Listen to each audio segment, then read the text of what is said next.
I'm actually here with Matt Wrock, and you work for Chef, is that Yes, right? I do. That's I right. went to a Chef conf, probably not this one that just happened, but the one before in Austin, and I remember that there was a new thing called Habitat, and I'll tell you just a short story, because I know your demo is good. There was a hat that they gave out, and mine was too small. And in the spirit of open source, I went into a cab with this dude, and he said, well, Seth, my hat is too large. And so we swapped in the spirit of a cooperation. But during that whole time, I feel like I didn't really understand what Habitat was, even though I had the sweet hat, which I still wear when I do garden work. So why don't you help us out, my friend? So what did you swap it with? So you had a Habitat. I had a smaller hat, and he had a larger Habitat hat. And so we swapped it, right? And so it was a very special moment, and after that we hugged for a while. It was awkward for him. That's nice. Yeah, that's So great. tell us about Habitat, because I felt like it was a container, but it wasn't. But it was more like an environment, but not that. I feel like it's a very, like things that I don't understand quite yet, I feel like they're super powerful if I just understand a little bit more. So Matt Wrock is going to help us out a little bit by showing us how to modernize our Java development workflow with Habitat. Take it away, my friend. Yeah. So hopefully I can fill in some of those gaps for you. So yeah, what we're going to do today is I'm going to show you. I'm going to basically give you a tour and go kind of through the Habitat ecosystem and show you how we're going to modernize kind of your everyday development workflow, deployment workflow using Habitat. So real quick before I kind of dive in. So my intent today is to give you that overview, to kind of give you that guided tour and show you what that workflow is like. But I'm not going to necessarily dive into all of the nooks and crannies of Habitat, which there are many. And so if you're watching this, or if anybody out there is watching this, God, I hope people out there are watching this. But well, my mom is on for sure. Yeah. So if you have questions, or I mean, there are we have Gitter and Twitter and all that stuff. But things, if you light bulbs pop up in your head, and you want to dive more into the details, so at www.habitat.sh, we've got all sorts of documentation. We have tutorials that you can go through. We also have a Slack channel, so that's a great place to go if you want real-time answers to your questions, and that is heavily watched by actual Habitat core maintainers, so good chance you'll get a timely response there. Everything I'm going to show here today is on GitHub. We've heard about that, and most of us know about that. It's in my org, mrock. The name of the repo is national-parks. So Automate, as you mentioned, it's brought to you by Chef. And we're not going to talk a whole lot about the actual Chef client today, but I do want to mention that we now have a presence on the Azure Marketplace. So if you want to check out Chef, if you want to set up automatic deployment of your infrastructure, of your nodes on Azure, totally check out tinyurl.com/automateazure, and you'll get all sorts of information about that. So that's about all I'm going to say about Chef. A lot of people know about Chef. They know that Chef is a great tool for automating your infrastructure. The thing that really differentiates Habitat from Chef is where Chef, the center of automation is the servers, the node. We're known as the people that kind of take your server from nothing to what you want it to be. Habitat focuses on the application. So what Habitat is about is providing an environment, a habitat, if you will, for building your application, packaging your application, deploying that package to a centralized repository, and then having what we call Habitat supervisors. So these are your application servers that are actually running your application, consume that depot, and run your application. So we go all the way from building your application to monitoring your application. So it's a Habitat for that whole application lifecycle. And so I'm sure there's a lot of questions there. Yeah. And what we're going to do is we're just going to do it. Let's do it. Yeah, so... and if you saw me awkwardly pointing everybody, that's because that's your camera over there. Oh, okay. So look at that one, because then people are like, you're not looking at me. Okay, I'm sorry. So everyone that saw me awkwardly point, welcome to my life. Okay. Go ahead, buddy. All right, man. So first thing we're going to do, we're going to build a Java application. It's a fairly straightforward application. It's a web app. This is going to be running on Tomcat. So a lot of Java developers should be fairly familiar with this kind of an application. And so we're going to have Habitat build this for us. And the thing that we need to do to make that happen is create a plan.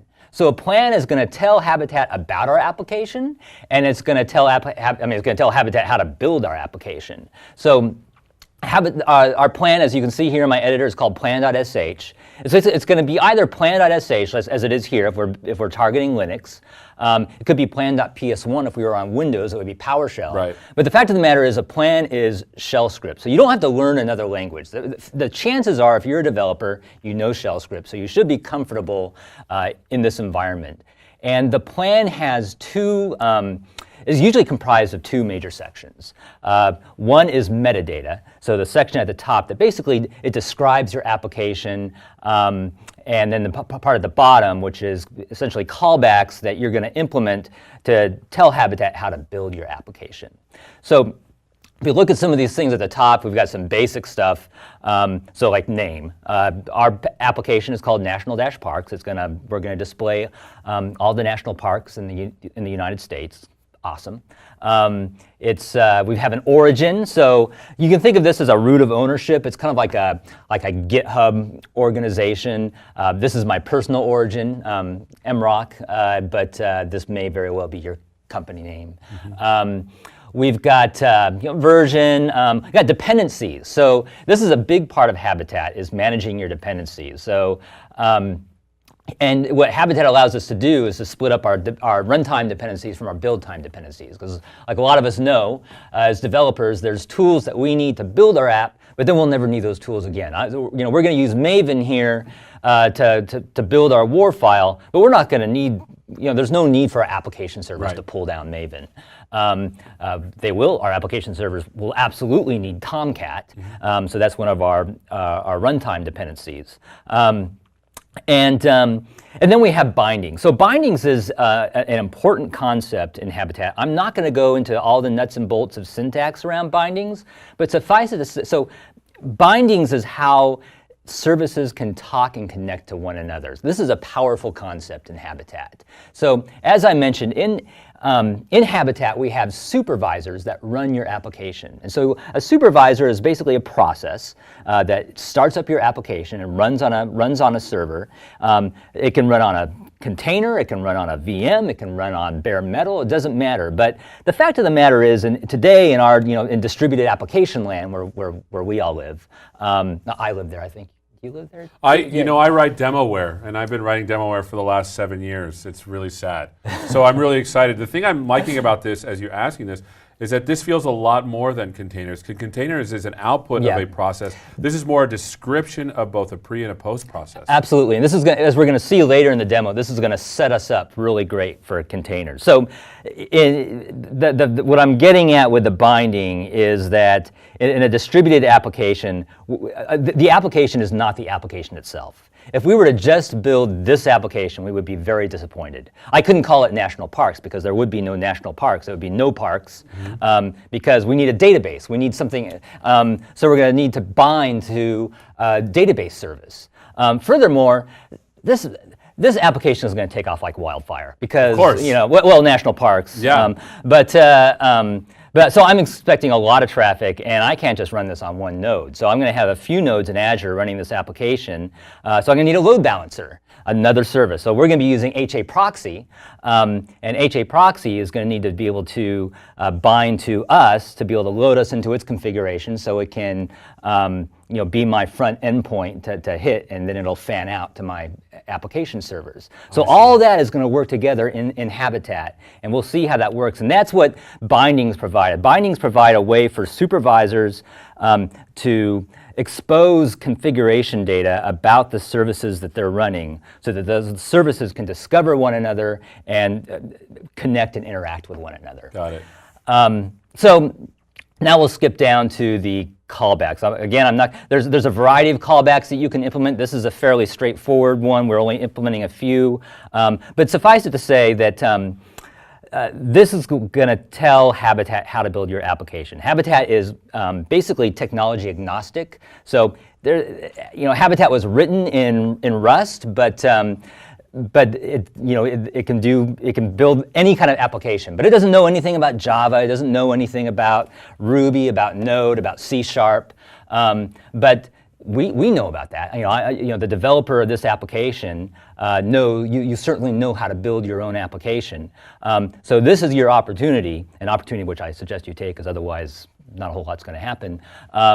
That to tell Habitat how to build this. So we can see, for example, here when we do in the do build, we're going to call MVN package, and because I've declared Maven as a build time dependency, I know that Maven's going to be on my path, and I can use that tool to package up my war file. So when Habitat is all done with this plan file, what it will do is it will drop what we call a heart file, an immutable artifact, our package that contains all the artifacts, in our case a war file, that your application needs to run. So this is a war file. If it was this a C# app, it might be your DLLs, your exes. If it was Ruby, it would be your gems.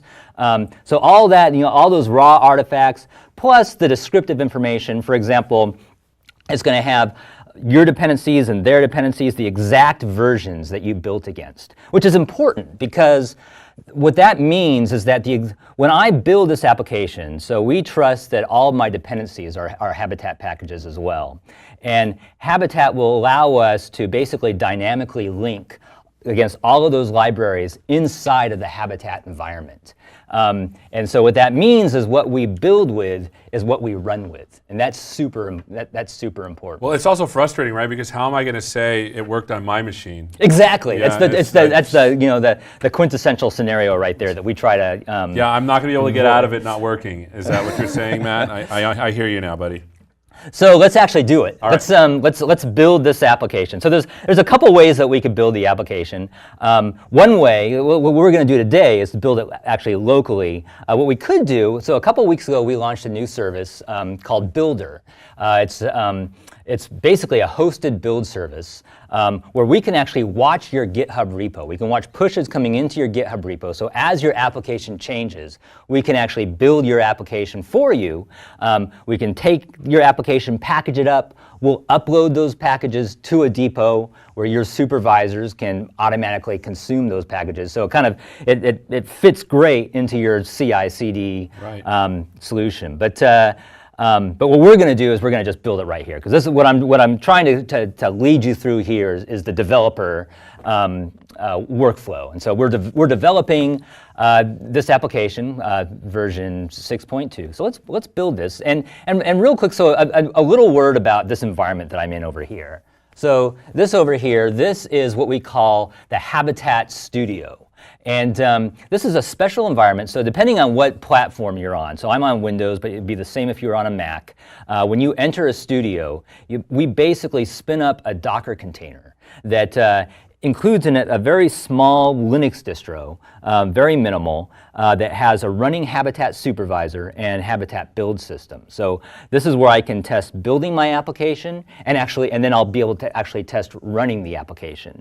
And what's key is you can think of this as a clean room. So as I mentioned, the Linux distro is super small. So there is a very small path, very little in your user bin. So the idea is that any dependencies and any tools that I need access to are going to be exposed to me as actual Habitat packages. And again, that enforces the guarantee that what I build with is going to be what I run with. I don't have to risk building this and having it linked to some other glibc off in the distance, and then I port this to my live environment, and I get the spontaneous combustion effect. And we can spare ourselves the embarrassment of it, like crashing a build or something, because you can run it in a clean room environment on your local machine. And everybody knows after 6 months, your machine is like, you've installed too many things and things get weird. And so having like this really cool local clean environment is pretty powerful. Oh, totally. Yeah. So let's do it. So I'm going to type build Habitat. And what this is going to do, this is going to look for a file called plan.sh. inside the Habitat folder. And so when I entered into this studio, it mounted the directory that I entered the studio from into this source directory in the container. So what that means is this directory over here in my editor is mounted over in the container. And so what's cool about that is if I made a mistake here or if things change, I want to change stuff, I can change things over here and they'll be automatically manifested over here. So and these builds are happening, when it says installing JDK or whatever, it's installing it on that container. Exactly, that's correct, right. So we saw the Maven output, and okay, so it's finished. So now we have a heart file, our artifact. It drops that in the results folder. So let's take a look at that. Lots of builds. I've done this quite a few times. This is the one we're interested in, 6.2. I'm going to just copy that. Yeah, that's the one I was going to say looked good. Oh yeah, it's gonna be so much better than 6.1. I know, that's a good one. 6.1. So at any rate, so now what we're gonna do is we're gonna run this locally. Let's see how this all worked out. So we do have a running supervisor here. Let's see what that supervisor is doing. Let's type habsup status. What you up to, supervisor? I thought it was like sup, what's up? What's up? Hab? I feel like that's what you should have gone with. Yeah, that's strategic thing. But so I do have this tells me I do have a service running. I have my MongoDB service currently running in the supervisor. That alone isn't going to do a whole lot for me. So let me go ahead and start the application I just built. So not only does it drop this heart file, but it also installs the heart file, installs the package into the local Habitat environment. And what that means is I can do this, so I can say hab start, hey Habitat, start my application, mrock/national parks, and it passes this bind argument. So this bind speaks again to the binding we talked about earlier.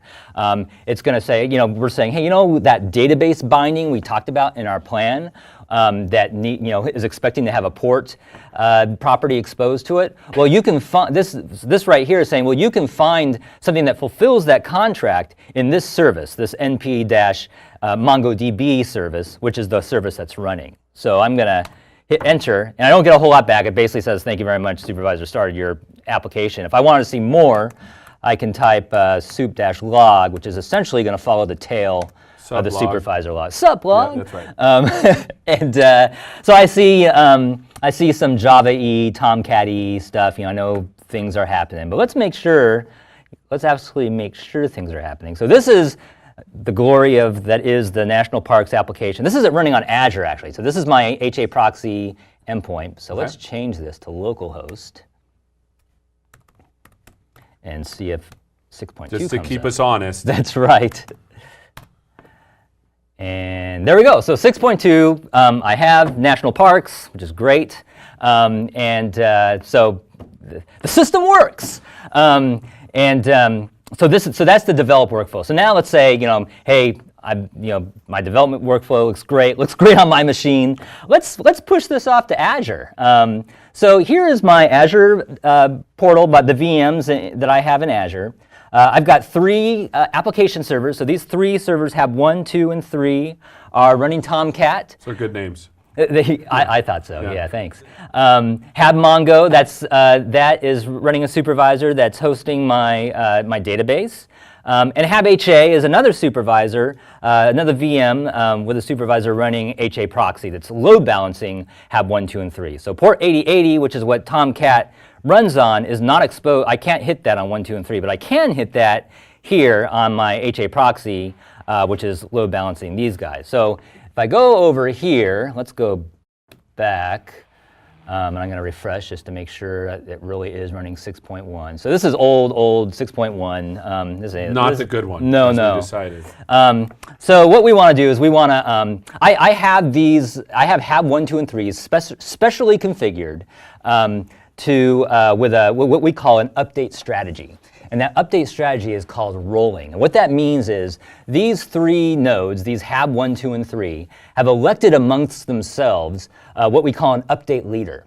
And so that update leader is right now watching the Habitat depot and looking for updated packages. Which is those heart files. Exactly, Got it. Right. So if that update leader sees an updated package, what that leader is going to do is it's going to have each of its followers, one by one, update themselves, and then it will update itself. And so the power of that is that we can in real time update our application node by node, and not all at the same time, because if they all update themselves at the same time, they all go down at the same time. Chaos and outage, cats and dogs living together. So this is going to be a no tiers deployment, so let's do this. So the first thing we need to do is actually upload our heart file, and because I put it in my clipboard, I can just paste it in. So I'm going to delete that. Yeah, we want the good one. Totally. Okay. So it's uploaded to the depot, and now let's actually look over here. So here I have, so these three guys, bam, bam, bam, are Hab 1, 2, and 3.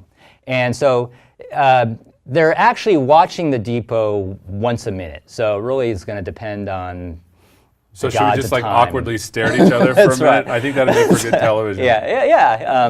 Look into our look deeply into my eyes. So there we go. Okay, so updates are happening. So we're moving. And once all these guys are done moving, I'm going to expect to see 6.2. So let's queue that up. Over here, so I'm going to hit the refresh. And again, this is hitting the load balancer. Look at that. That's right, yeah. So I'm hitting the load balancer. So the load balancer is balancing those three nodes. And 6.2, this is so much better, right? I feel like they are better, yeah. Yeah. So awesome. So now in the real world, typically you're not going to be deploying from your laptop to production. We shouldn't. Yeah, we should. But some people live on the edge. That's true. Yeah. I've been guilty of that. But at any rate, this is a perfect world that we're living in right here. And so what we can do, we can pretend that these were actually my staging nodes. Mm-hmm. We in Habitat we have this concept of channels. And so we have an unstable channel and we could have a stable channel. So right now, I actually have these nodes specially configured to watch the unstable channel, which is where things go when you first push them to the depot. But if I felt good about this, I could run a single command that basically just promotes them to the stable channel, and then my production servers would be watching that channel, which is what they watch by default. So that's great. I see my stuff in Azure. So now let's talk containerization. We're probably running low on time. No, we got 5 minutes. Okay, awesome. Well, the beauty is that there's actually not a whole lot to say because Habitat has already set us up great for containerization. Because so we will have time to stare at each other. Yeah. Oh, I've made time. Yeah, we've made time. Yeah, that's definitely been a goal today. Cool. So because in Habitat we have this great kind of isolated environment, with portability, it makes it easy for us to convert our application over to a container. And so Habitat makes that super easy. There's really just, with a single command called export, I can export any package and export it to a variety of different formats, one of which is a Docker image. And so what happens when we do that is basically it starts up basically a bottom layer, again, that small Linux distribution that we saw in the studio, super small, and then it adds to that the Habitat supervisor. So I've got all the Habitat stuff that I need to run Habitat and anything in Habitat. And then it takes my package along with all of its dependencies and all of their dependencies. So the entire dependency tree takes all of those packages and adds that to the image. So in the end, I have this image that can run, that has everything it needs to run. And so if we go back to Azure, so this guy down here, this bottom right-hand one, this is a Docker host that I have running in Azure. And let's do a Docker PS, see what's going on. Probably same thing that happened the last time I hit Docker PS. So it's running a container, a single container, my MongoDB. So I exported my MongoDB package, but again, that container is not going to do me a whole lot. So let's start up our national parks container, which I've previously, it's like a cooking show, Yeah, of course. I previously create an image out of that. And let me also, just to back up real quick, what's cool is, so that builder service I mentioned, not only will it build your stuff for you, not only will it upload the heart files to the depot, but you can also configure it to then export your package to a Docker image and upload that to your Docker Hub registry. We literally don't have to work cool. anymore, it feels like. This right, is yeah, just exactly. amazing. Yeah, the robots have won. So at any rate, so here, if you're familiar with Docker, you're probably familiar with Docker run. So no magic here. I'm forwarding port 8080, which is what Tomcat's running on. My image name is basically the same as my application name, National Parks. And then all the other arguments are just forwarded on to the supervisor that's going to be running inside of that container. We've already seen the bind argument, so I won't really cover that. But the peer, so this is how supervisors talk to other supervisors. So we saw locally inside that studio environment, we saw two services, but they were running inside the same supervisor. So we didn't need this peer parameter. But you could conceivably have what we call a ring of supervisors. So when you have supervisors that are connected to one another, that's called a ring. And there could be hundreds, thousands of supervisors. We call it overhead here at Microsoft. That's a joke. That's a joke. Sorry, boss. Go ahead. I'm sorry. We had an extra 20 seconds. I wanted to. Yeah. Glad we got that. So it's good stuff. So so you could have all these supervisors running in this ring. So somehow I am nothing. But I want to start up a supervisor. I want to join that ring. All I need to do is give it the IP address or host name of one member, one peer of that ring, and then it'll start gossiping among that ring and join that ring. Now, in this case, I only have one peer, so it's going to be pretty easy which IP address I choose. 172.17.02, that is, I just so happen to know, because I know these things. Sure. But, that's what the MongoDB container is running as. So if I'm going to run this, so what this is going to do, so now this supervisor is starting up, and we see some Tomcat action going on with our war file. And so now, let's go over to this other tab. So it was broken. So this is now I'm hitting my Docker host. Now this is 5.6. Yeah. This is like it's the ugly one. Yeah. But like I said, that builder, our builder service can automatically upload. So if I were to push this to GitHub, we would see the builder service actually start to kick in and build this. Then I could just do a Docker pull and I could get 6.2. So I'm starting to understand now, because Habitat not only describes your application in terms of what it needs, it also describes your application in terms of how it runs and how it builds.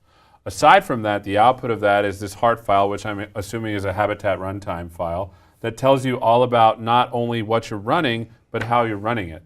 And because it's so self-contained, you can take that and put it into a Docker container or put it into some other whiz-bang G, which is going to come out sometime next week. Exactly, yeah. It's very, you can put a container, a VM. I mean, you could have supervisors running Windows, supervisors running Linux, talking to one another. Pretty soon you've got cats and dogs living together, and it just gets crazy. But you know what? I mean, this is amazing, Matt. This is really cool. I feel like I'm starting to understand Habitat a little bit better, and it's because it feels like containerization, while it is something that can be part of Habitat, it's definitely not the entire story. Yep. Where can people go to find out more about this before we close up? Yeah, so as I mentioned earlier, and here's the slide again, so habitat.sh, that's going to have all of our documentation. It's going to have tutorials. It's going to have a link to that builder service that I mentioned before, which is totally free. I want to make sure I got that out there. Then Slack is very active. So if you have questions you want to ask in real time, if you're hitting a wall, if something doesn't make sense or something just seems broken, it's a good chance, well, not a good chance, there's a chance that it is broken.